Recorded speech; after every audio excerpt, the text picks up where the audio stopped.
2025 година беше наситена с събития. От бума на инвестициите, свързани с изкуствен интелект, изненадващите мита, наложени от Доналд Тръмп през пролетта. Централните банки бяха изключително агресивни в своите парични политики. Пазарите реагираха изключително динамично. Но какво може да очакваме през 2026 година? Изминалата 2025 година беше повлияна основно от инвестиции в изкуствен интелект и търговската политика на САЩ. Пазарите реагираха изключително позитивно. Пазарната капитализация на Nvidia, компанията свързана с изкуствен интелект, надхвърли $5 трилиона.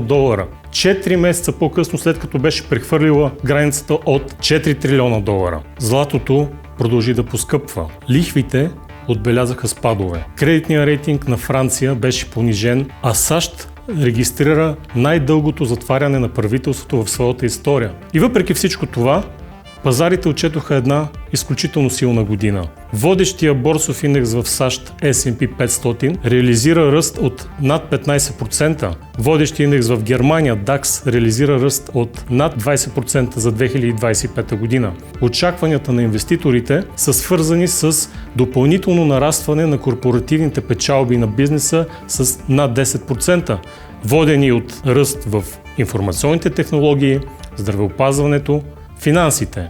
Очакванията за ръста на глобалния брутен вътрешен продукт за 2026 година са за над 3%. Тенденция, която продължава през последните няколко години. Инфлацията през миналата година отбеляза понижение. Можем да видим известно разминаване в лихвената политика на Европейската централна банка и на Федералния резерв на САЩ.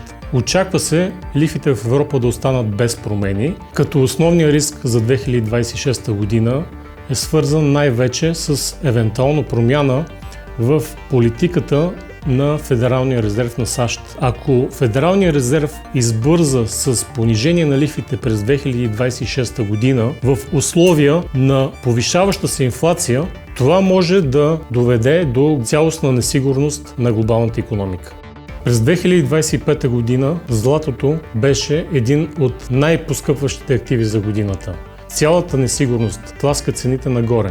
През последните години изключително голям спекулативен капитал се насочи към златото и това предполага висока волатилност в цената на златото.